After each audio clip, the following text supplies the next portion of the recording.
Good to see you all. Thanks for being the face of hope for 2023. I don't know if you knew you were, but you are tonight. But we'll have an honest conversation over the next 45 minutes about it. Maybe we can kick off before we get into your founder stories. We'll just shine a light on a startup that you're really excited about right now, that you think people should hear about. Sam? Sure. I have one ready to go. StartUp.com. I'd recommend everybody check them out. They basically You're not a shareholder, right? No. Okay, if good. Maybe in the future. But yeah, they kind of do batch cooking, freeze it, chop it into blocks, and kind of have 8 to 10 really nice flavors. And you stick it in the freezer, and then pull 2 or 3 blocks out. Cook some pasta, and your dinner is kind of ready to go. So it's really kind of convenient. So there's a lot in the frozen food delivery space. We've seen the big surge with, vegan with all plants and Planty and others. Yeah. Why? What? Give us the brand name again. Stocked Food. Yeah. Why Stocked? Why is it a favorite? I've tried all of those. I've tried Gusto and All Plants. This one I like because you kind of cook up the carb bit yourself. It's easy to throw in extra vegetables, and just it tastes really nice, and it's kind of really convenient. The way they store it is very good as well. There's tons of extra packaging and stuff like that, so really big fan. All right, that's the first ad for the evening. Stock Food. Steph? So my startup is a Manchester-based brand. It started out as a bar just in the Northern Quarter where I live, and it used to be my favourite bar for years. They just started expanding to the rest of the UK. They're called NQ64, which is Northern Quarter 64. It's a really cool arcade gaming bar concept, and they've just opened. They've gone from 1 in Manchester to 2 in Manchester to 11 nationwide. So definitely look at your local city and see if it's there. But it's just a really fun night. And it's all about experiences, which is really cool to see people. I love. Steph, I was there a couple of weeks ago, the one in Soho. Great. I love it. And the guys that run it are kind of full shareholders. They're just really fun. And really brilliant bar. Can't recommend enough. Amazing. And for those that haven't had the pleasure of going to the Northern Quarter of Manchester, why is it so special? The Northern Quarter is just, it hasn't really changed. It's still got kind of like the grotty Millstone pub, which is open with karaoke at 11 o'clock in the morning every day. And then it's got kind of some cool clothing places like Fred Perry, and it's got all the kind of real Manchester brands. And then the street art is amazing, like cocktails, coffee shops, everything's independent, and it's just awesome. Really cool area. A lot of creative activity. It's where we held a Rebel Book Club event a couple of times as well, so I've heard great things about it. Jamie, who are you going to shout out? I'm going to shout out a company called Bamboo. Yeah, a really good friend of mine, Joel Remy, is the actual founder there. Amazing entrepreneur, created the most amazing range of bamboo kids tableware. Got these amazing bowls with suction, so if you're 1 to 5-year-old is looking to eat and then moving the plate all around, it stays steady, sustainable. And then this week just done an amazing collection with Peppa Pig, which I think is going to game change that business. Amazing. Any partnership with Peppa Pig is an accelerator, right, in the kids world. I love that. Bamboo is so good. He named it twice. You know what you're buying. Exactly. Really cool. Thanks for sharing those. Now let's come on to our own stories. So Sam, you're sitting at Virgin Startup. Does that mean you're an employee of Sir Richard's, or are you doing your own thing as well? Both at the moment. So I work as head of operations in Virgin Startup and kind of supporting on our delivery of the startup loan scheme. And kind of came back here about 14 months ago. But set up a business called MYO just over 5 years ago, which is all about helping adults get creative through arts and crafts. So we have a studio in London Bridge, host lots of classes from calligraphy, pottery, and every kind of art and craft you can imagine. Work with lots of companies, kind of doing team building and going to festivals and events, just helping people kind of relax, do something new. and connect with friends and family whilst getting creative. Yeah.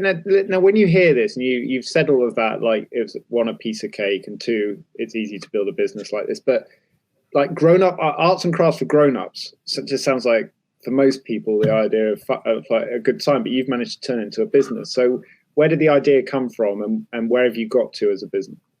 Yes, good question. So it came from, I actually previously worked in Virgin Startup before I set the business up, and loved being around startup founders and supporting them with everything we do here, but always wanted to set something up. So I quit, which I wouldn't recommend, and gave myself 5 to 6 months to find an idea because I wasn't sure what to do. Oh, really? You really jumped off the cliff? Yeah. So art and crafts wasn't on the list of 4 or 5 rough ideas I had. And just over the course of that, went on a creative date with my now wife and really enjoyed it. Went to a painting class, just loved how we felt. Gives me tingles thinking about it after that class. So relaxing, bit different. We hadn't done it before, and thought we should share that with other people. And then wasn't the plan, but ended up setting it up with my partner, and just has kind of grown organically ever since. There's a surprising number of startups that have come through VSU that are partners in work and life. We've seen a few, but what sort of happened first? Did you fall for each other first, or was the business idea what brought you together? Oh yeah, we were going out for good question. We were going out for kind of 5 or 6 years before that. It wasn't part of Diana's plan to join a business. It's just we both kind of fell in love with the idea at the same time, and kind of just started with inviting a few friends to do a session, see do we like it, kind of winged it, got lots of feedback. And then they invited friends of friends, and then we ended up with a studio, and have kind of grown since then. And when did it get serious, Sam? From the point of view, like, well, we're having friends, we're crafting, we're getting a few quid to do a fun hobby. When did it become like this is a viable business for us both? Yeah, it was probably about 9 months in, and we'd been sharing a studio for the few months before that, and then we said, this is great, let's set up a second studio. We actually ended up getting a startup loan and kind of went all guns blazing. Hang on, you approved your own startup loan? No. I'd left at that stage. Oh, okay. And, but we kind of grew a little bit too aggressively, and we've kind of pared it back now. And then COVID hit, and all those things kind of happened. It was. And just finally on this stage of the story, tell us like what the experience is as an individual, and also for businesses and teams. How have you managed to build that sales funnel up? Where we've spent very little on marketing, it is a very people-facing business. Obviously, people kind of coming in, so we're just very conscious of everyone comes in. We want to make them feel like they're at home, get them to join the journey, sign up to social media, our newsletters, do gift cards, all those kind of things. Just really focused on everyone we interact with. How can we keep them on the journey? Unfortunately, lots keep coming back and referring people to us. So it's worked so far. And when they come into the studio, what happens? Big smile, lots of colour. Hopefully they immediately start to de-stress. There's usually some nice music in the background. We get stuck into doing the creative stuff very quickly, because I think a lot of people are intimidated and feel they're not creative, even though everybody is. But that's kind of a big part of it. It's like, right, let's go, let's get into it. And it kind of skips that step of, I don't know what to do. And then after about half an hour, everyone kind of tends to get confident and starts expressing themselves a bit more. And then they feel kind of quite magic and lightheaded at the end. And at the stage that you've got to now, is you've tried lots of different things, studios, you've been through COVID, you've started working with businesses as well. Do you have a big, clear vision about where you're going to go in the future? Or are you just still saying, let's see how we go month on month? Yeah, 2022 was just kind of get through it, see what happened. It's next year then is when we'll start to kind of accelerate, and we may franchise and look at other options. But this year was just don't do anything too crazy. Just keep the show on the road and see what happens. Amazing. All right, there's a little taste of what Sam's been up to with his wife. Jamie, we've all been part of this or benefited from the kind of healthy snack revolution of the last 5 to 10 years. Look at that, on schedule, Sam's pulling out. Did you get those for free at Virgin? No, we paid top dollar. Do you? Okay. We stopped sampling in that part of it. But Jamie, take us back a couple of steps. Where did Lovecorn begin? So we actually got our Virgin Startup loan in December 2016, and then we launched in Jan 2017 in Planet Organic. So our first 3 months we were just head down. We launched in Planet Organic, and we got into Whole Foods, Selfridges, Harvey Nicks, foodie stores in London, and then I was very fortunate to get a meeting with Sainsbury's in the April, and then in the meeting the buyer ate a bag. The product's selling itself, which is the most important thing anyone can do, is create a product that sells itself. At the end of the meeting, she goes, "I'm going to launch you in September." And then 9 months later, in 900 Sainsbury's. Just like that, piece of cake. Yeah, well, it was obviously lots going on behind the scenes, but a rapid start. We worked all across 2016 to build out the brand, the packaging, and the product.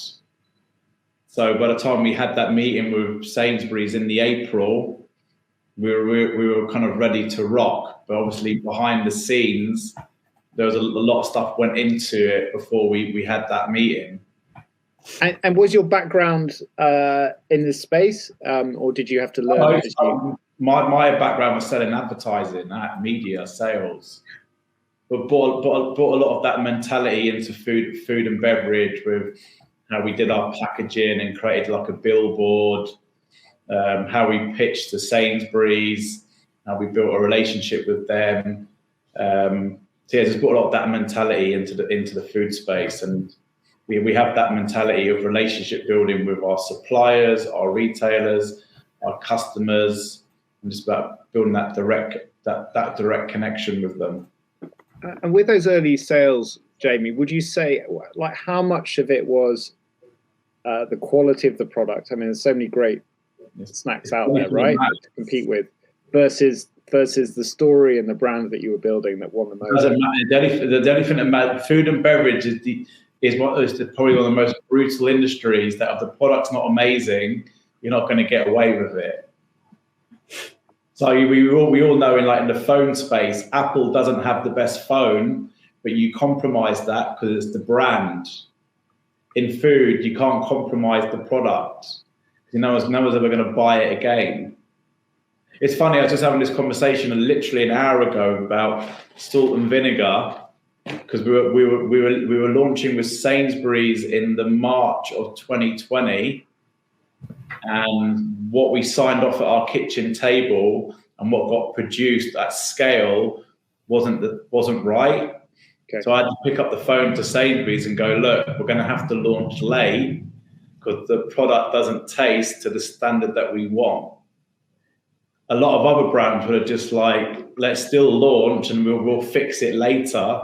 But our attitude is like, any of those first customers that tried salt and vinegar, we would not get them to come back again. You've got one chance. Yeah, absolutely. And who helped you make that product perfect? If you were an advertising expert, how did you become a food expert? Well, we've got like a seasoning house that we partner with. And then we've got people who've got like kind of the sommeliers of the snacking world helping us. The sommeliers of the snacking world. I bet they're a competitive bunch to get hold of. And what's the journey been like? Obviously, from where we're sitting, it looks like a very successful brand that's everywhere now. Like, give us an insight of like what the journey's been like in the last few years. Have you had to adapt to outside forces, or has it been a pretty straight upward trajectory? No, but we're just working with the only thing that said it again. So what I always say is the easier bit is to actually get onto a retailer's shelf. The hardest bit is to stay on there. Right. Most brands are getting delisted in the first 6 to 12 months. So again, ensuring that you've got the right brand, great tasting product, and the right price point to win is really, really important. And how did you figure out the price point early on? Because it is like it's an art, right? Yeah, well, you just got to get into stores. So funnily enough, I'm a Virgin Startup mentor, and I'm currently mentoring a snack startup, and I've been giving them tough love because they haven't been into stores enough. I'm like, guys, get into the stores. What you should know where your home is. When I ask you about these competitors and their price point, and you're looking at me blankly, you're not doing your homework. And I said, this is a really brutal industry. Like, retailers only want brands on their shelves that are going to sell lots of units. Currently, your price point is not going to work in mainstream retailers. So get into stores and live and breathe your set, your competitors and the price point, and your gut feel will tell you what price do you feel like you need to win on shelf. If your competitors are on there for £1 or £1.50 and you're £3, I don't need a focus group to tell me that you're not going to win because you're too expensive. Yeah, and you remind me of this brilliant story of Paul Lindley in Ella's Kitchen, and he was going in, a decade ago, maybe longer, and it was all kids' food. It was like glass jars of orange mush, and he had the idea of like a coloured packet of organic baby food that was like the innocent of baby food, right? And the way he worked out, he told us the way he worked out his price point was that he got into conversations with parents who were buying the orange mush and go, one, why are you buying this product? And they were like, because we always have, because my mother told me to, and we trust it. We trust the orange mush. And the second, he's like, well, would you like to try this? And he got the squeezy little Ella's Kitchen prototype out. And then they were like, give me that. That is amazing. I want that. It tastes better. It looks great. I want that product. And he knew immediately, one, that there wasn't much competition at that time. And two, he could price it a lot higher. So when he got into negotiation with the retailers, he was able to like push for a higher price point, which made Ella's very profitable from the beginning. The counteract to that is sometimes your cost of goods dictate your price point. And if your cost of goods are too high and the price point's too high, then there's no point having the business because you're never going to win. Never going to margin, yeah. So like for me, I simplified it. If a packet of crisps was 75 pence and fruit crisps was £1.20, I thought £1 was a good price point to win because I'm a little bit more premium than a crisp, but I'm not as expensive as a fruit crisp, which ultimately fruit crisps, I'm not going to sell in a lot of areas of the UK because that demographic doesn't want to eat a fruit crisp, but they might eat love corn because we've got crisp flavors and we're an accessible price. We're only a little bit more expensive than a packet of crisps. Exactly. Or if I go and see my auntie in Manchester, not quite Northern Quarter, she serves me plates of skips for afternoon tea. Like you. Kids love it. Take us some Propical next time. So Manchester, Steph, we're talking about consumer FMCG, food and drink. This is your journey now. Tell us where it began. Yeah, you've pretty much got the different ends of the spectrum with me and Jamie, I think, because we're not going for retail at all. But my business journey kind of started in 2018 when I was deployed with the Royal Navy to the Far East.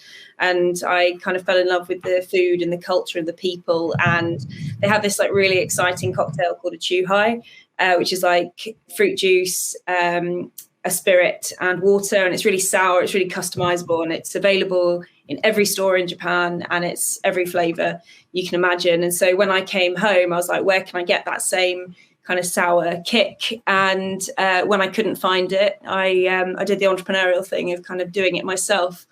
And so I started the business in November 19. Within 2 months, we were talking to Wagamama, Yo Sushi and Wasabi Sushi and Bento. So I knew I'd hit the playing point. Wow. And then we just got our first order for wasabi, and then that was in March 2020. And just as that happened, the world closed, and pallets got stopped on delivery, returned to sender, and the rest is kind of, we skip forward 18 months, so just pretend it didn't happen. And then I quit my job in October last year after we landed a Yo Sushi listing. And since then, I went from turning over kind of 30k last year to kind of about 300k this year. And hopefully, if we can keep that growth, then the rest is history. But it's a really exciting time to be a startup. And I think it's difficult for sure. And but the opportunity's there for sure. It's an amazing story, and I'm going to dig into it a little bit more if you're happy to, Steph. So, going back to the beginning, Jamie's just talked to us about the product, right, and getting it, nailing it early on, and obviously you got the attention of those restaurant chains. What was it? Was it the fact that it was pretty unique, or was it, this is the cultural link that we've been missing for in a drink? What was it that won them over? It was a couple of things, really. So Chu Lo is kind of a play on words with Chu High. And so this is the can design. I've got a tropical one here, and I've got like an apple one here. But it's very much like in your face design, in the way that Japan is quite like sensory overload. And so with that, we kind of went hard on the branding. We looked at the kind of craft beer market and realised that why are they having all the fun when actually soft drinks are boring and they're bland, and it's not okay to have a Coke with your katsu. You should be having a little bit more kind of authentic, I guess. Yeah, absolutely. I mean, it sounds so obvious when you explain it and when you see the product and brand, which I hadn't before today. And I was watching the end of the Japanese World Cup match, and I was like, here we go. This is a nice little moment to be looking at this brand and product as they're trending on the football world stage, beating the Germans. So just on the COVID section, because obviously growth since then sounds fantastic, but how did you get through that financially? So I kept my job in the Navy. I was actually called in to do logistics for PPE. So I was at the Department of Health, kind of making sure all the PPE went to all the different regions of England, I heard kind of all the horror stories, all the good stuff, all the bad stuff, and I was just sat kind of every day giving my brief about we've got nothing left, but it's okay because Tesco's have run out of toilet roll. We never ran out of PPE, so it kind of gave me a really good understanding of supply chain, and that's something that I've definitely taken forward.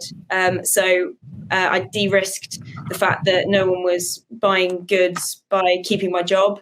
And then I put my notice in to leave in about April 2021. I then did a Gordon Ramsay TV show, which if you've seen it, don't judge me. If you haven't seen it, don't. It's complete trash. But it was a really good opportunity for 10 weeks whilst no one was buying anything, no one was answering emails. So I just spent that 10 weeks filming a reality TV series because it seemed like a really good use of my time at the time. Amazing. Much more effective than the health secretary, what he's doing now. But we had Dominique Wolf on here from Wolf's Kitchen a few weeks ago, and she'd been on the Jamie Oliver show and won that, and off the back of it, given loads of momentum. So there's media opportunities in the food and drink industry if you can get them, and brave enough to give them a go. They often work. Where's the brand at right now? You say your turnover's 10x in the last year. Where are you stocked? What's the plan next? We're not going for retail immediately. We're trying to build this base so that when we do go into retail, as Jamie says, we stay in retail. The last thing I want to do is kind of get on the shelves and then just be taken off again. We're with Yo Sushi for one of the flavors. They're looking at taking a second flavor in the next month, which helps drive our revenue massively, and it gives stability that kind of pays for everyone's wages on its own. And then we've got HMV, Game, and a couple of, I can't even remember right now. There's so many, we have a different stockist coming on all the time.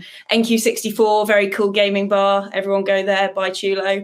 And we're kind of spreading out nationwide in the kind of pop culture scene. But it's quite an interesting scene because we've had emails from people in America. So we're sending 4 pallets of Chu Lo across to America next week, which has involved a lot of stickering, a lot of relabeling. But when someone with 250 stores in America says we want to stock it, you say yes and then work everything out afterwards. Fantastic. And maybe we'll go back and reverse around the circle, but are you feeling right now, Steph, the impact of the bigger market in terms of, it sounds like you're going up, onwards and upwards. Are you preparing for an impact in that space? Yeah, we're kind of onwards and upwards, but I got an email last week putting my pricing up by 10%. But we're quite lucky and unlucky in that we started with quite low MOQs to test the product and test new flavors. So like this MOQs for the unaware. The minimum order quantities. So when we order stuff, we order like 10,000 cans at once, which is just to test it. If you can sell 10,000, then you can justify buying another 10,000. And it's only when you get like a big contract. So that's one style of can, but this is our brand new one. It hasn't even got a lid on it. It's just come off the printing press. And because we've gone into printing, the profit margin, it kind of triples. So whilst we're struggling to kind of make a profit with this one, the end is in sight with this one because we have to sell a third as many to make as much money.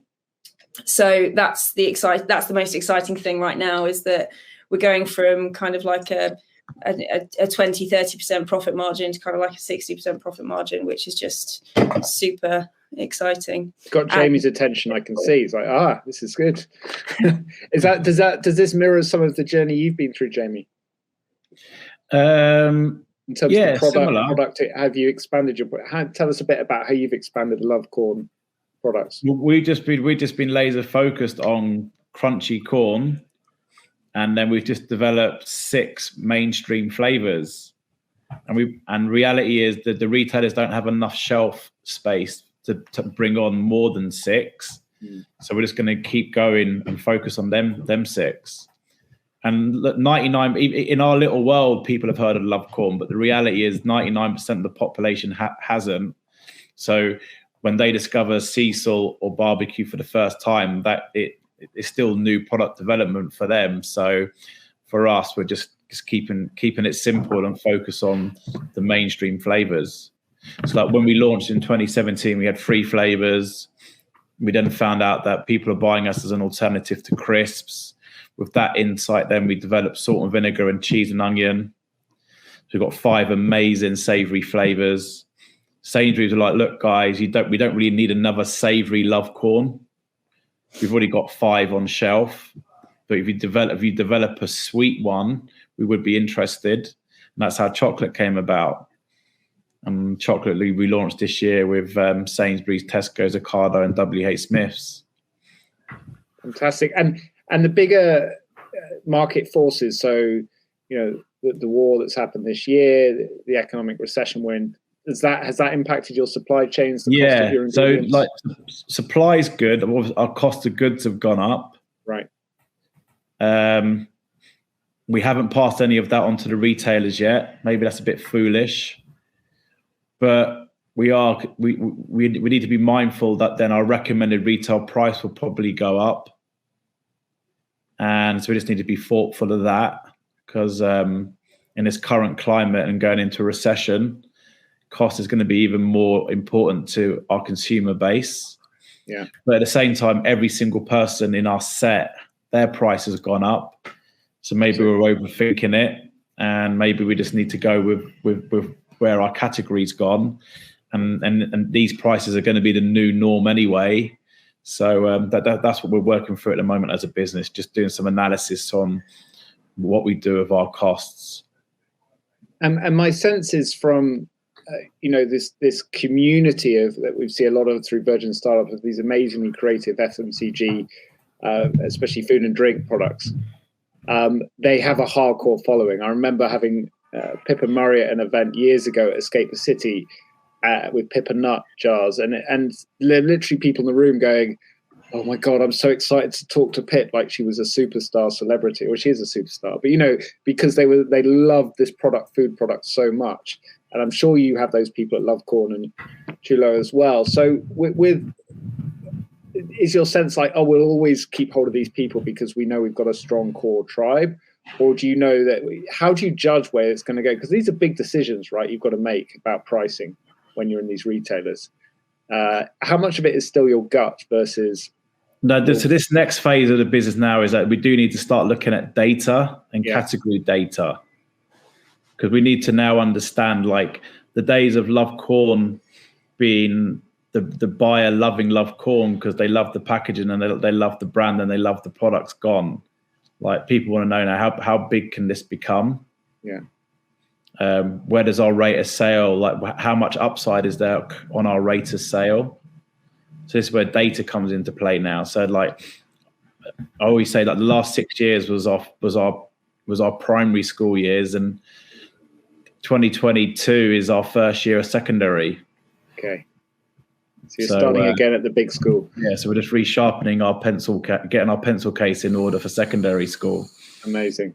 Like that metaphor. Now, talking of pencil cases, Sam, what happens? Because I think we've got two great examples of creative startups, scale ups here.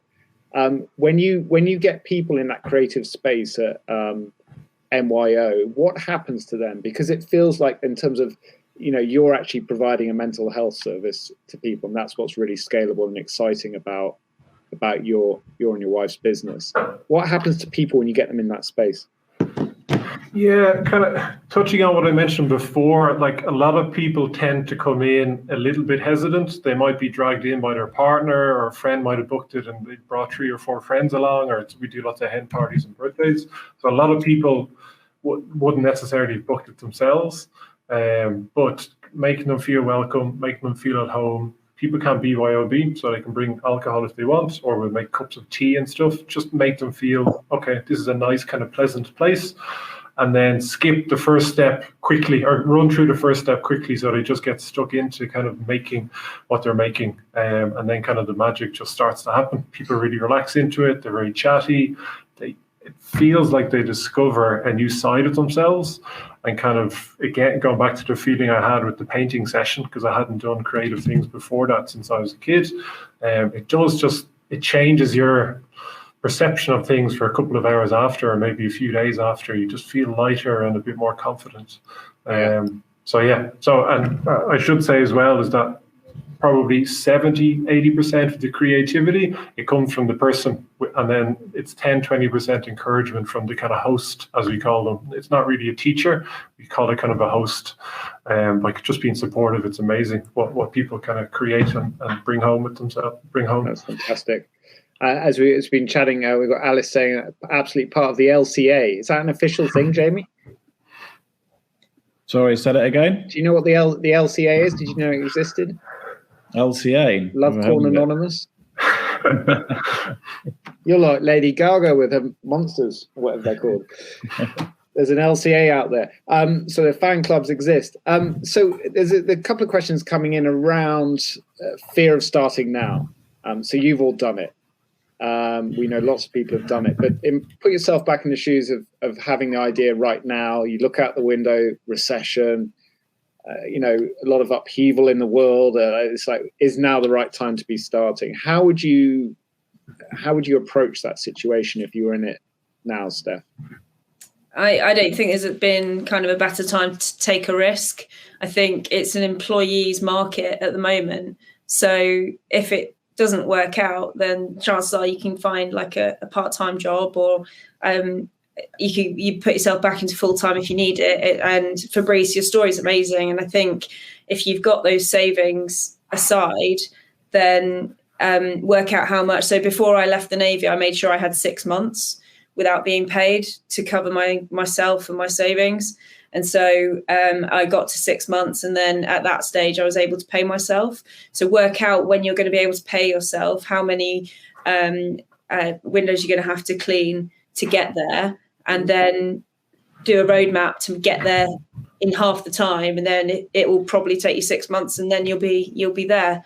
So as long as you've got enough money to kind of let you go 6 months, that's enough time to properly test it in kind of 2 seasons, let's say, and then give it a go. But I think it's like it's like I'm trying to hire people at the moment, and anyone who comes to me without a criminal record is basically good.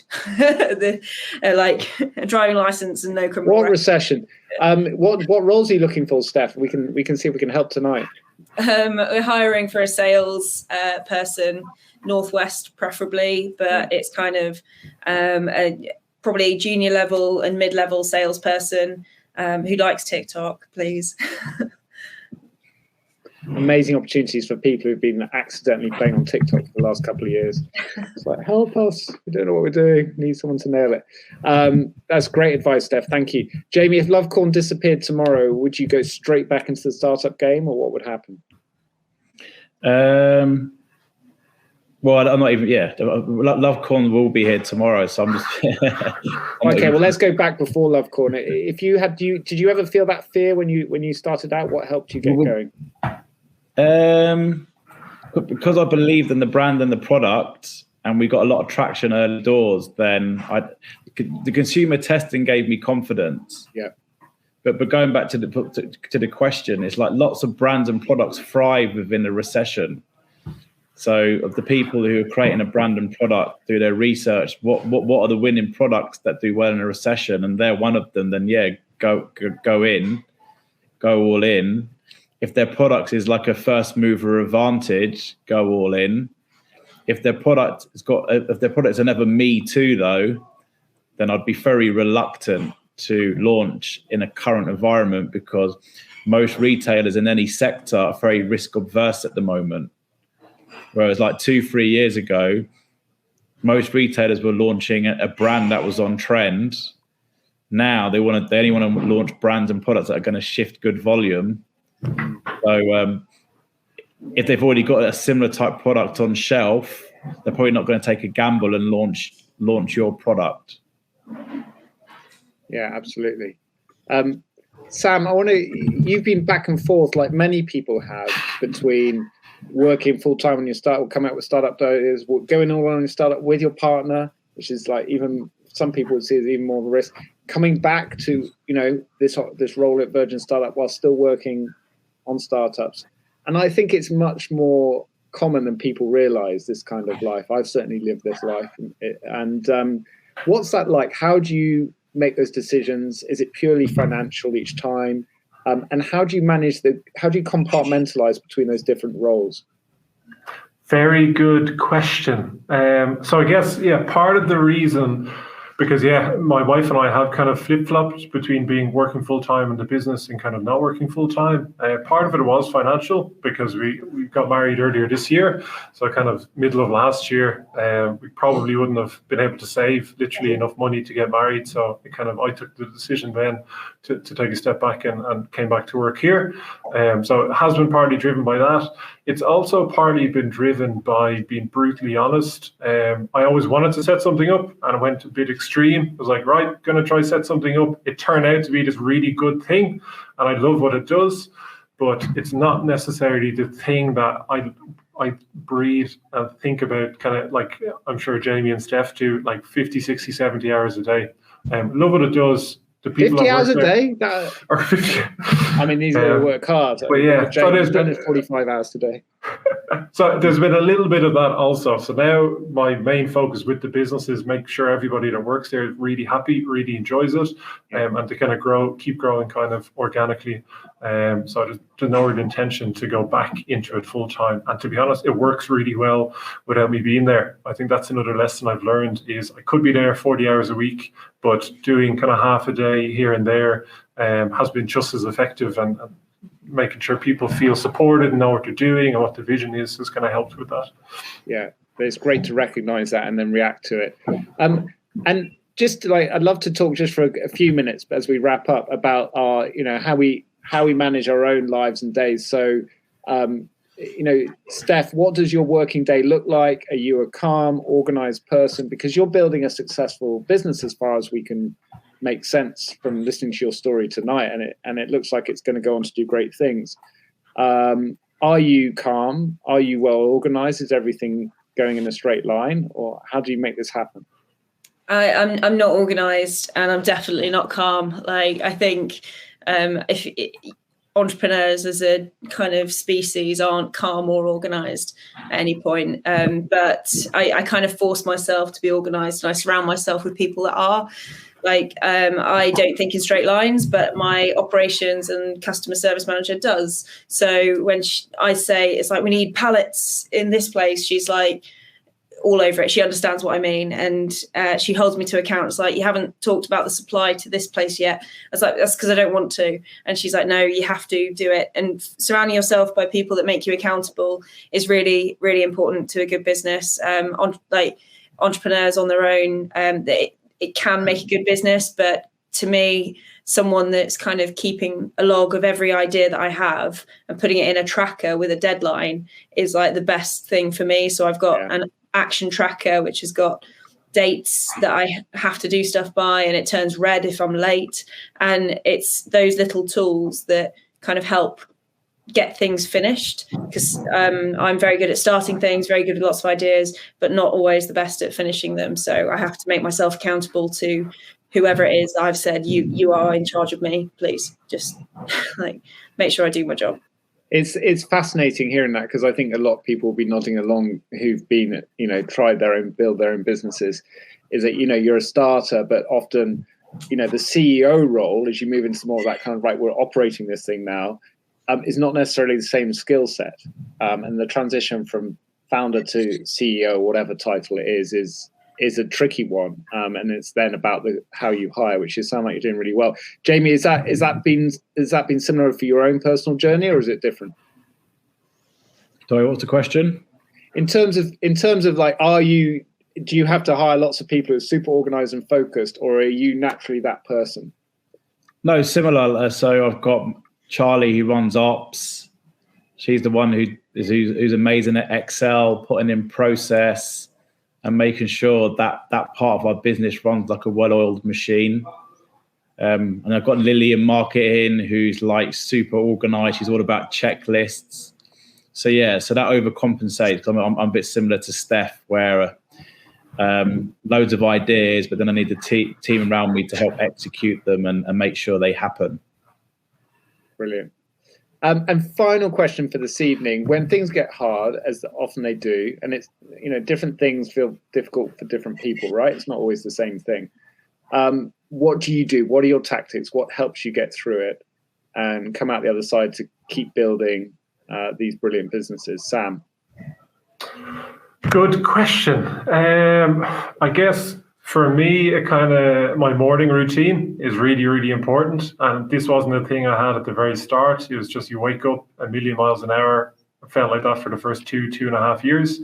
But I grew to appreciate literally going to bed earlier, 9, half 9, getting up a bit earlier before the busyness of a day, and just having kind of an hour at that time in the day to just get prepared, get clarity, maybe do some exercise, do some breath work, and just get in a positive mindset for the day ahead. That's kind of really helped me, and kind of a little bit about finding or re-finding things I enjoyed when I was younger. I kind of became too much of an adult, and there's lots of things like music and going to Chelsea matches and all these things I used to do as a kid that I just Chelsea matches, that's doing. not going to be good for your mental health.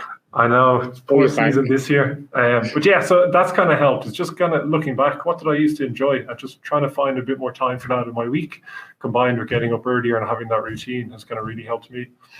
And I love the theory of that, but you've actually got that into an effective habit, have you? So you're up early every morning. Yes. So a big challenge initially was Dana, my wife. She used to go to bed a lot later, and it just used to be complicated. But now we're kind of, after about 12 months of me going to bed early, we're on the same wavelength. Maybe she's probably doing it on purpose.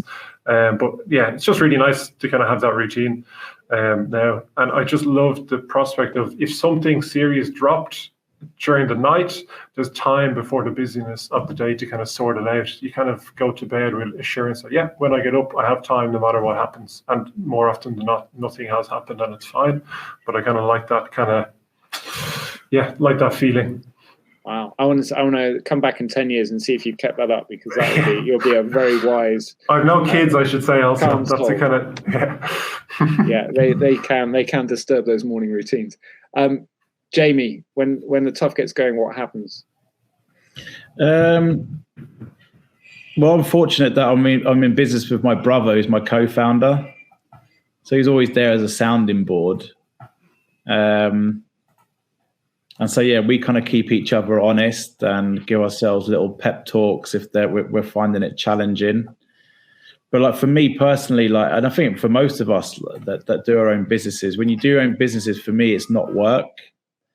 I actually just enjoy it. So I always look back at my stressful times when I worked for other companies, and they were far more stressful working for other people than kind of when you're working for yourself. And so I like, for me, any of the tough times are not as tough as they were when I was working for someone else. And just learning to enjoy it, and fortunate that I'm running my own business. And the great thing is about all your products and services here tonight is they're bringing people joy. And that often is a great thing. If you're thinking about starting, do something that obviously relieves pain, brings joy. It won't be successful otherwise. It's funny. We did the at Whole Foods in High Street Ken. They've got the High Street Kensington. They've got the foyer, and you can do a sampling for a whole week. And the whole team went down there. So all 10 of us went down for the week and were sampling. And I was down for the week sampling. And that feeling of selling one bag of love corn for £1.29 is the exact same feeling I had when I sold it 6 years ago. Like, just getting someone to buy your product, even one bag, it just, I still energize off it. So I don't think that feeling will ever go. Well, as long as that buzz stays, you'll be there building it. That's great to hear. Steph, when you're up against it, I mean, it sounds great, but what gets you through? Sitting in a dark room and crying, I think, is probably something I've had to do a couple of times. Just give myself a big talking to. But to me, it's all about balance. I think, like, I do Monday night netball, which no one in the netball team knows what I do. No one asks me what I do. I just go and I play netball for 40 minutes, and then I come out and I make time for hobbies. So things like I go bowling once a month. I'm not any good. It takes me out of the house. And it's funny because when it comes around, I'm kind of relieved. It's like, oh, cool, we're going bowling. That's cool. Gets me out of the office, and it's something that it just takes you out of your world, and life goes on, things go wrong. And as long as you are kind of vaguely going in the right direction, you'll get there eventually. Amazing. A lot of classic stoicism is like, focus on what you can control and don't worry about the rest because it's out of your control. Jamie, Steph and Sam, thank you so much for your time tonight. If you are, remember to always support local, obviously, and each other as entrepreneurs, but definitely buy some love corn, some Chu Lo Drinks. And if you're in London, check out MYO, get your team down there for a little Christmas experience. That'll be a bit different. Thank you all for your time, and expect guaranteed thriving and success next year. Now we've talked about it.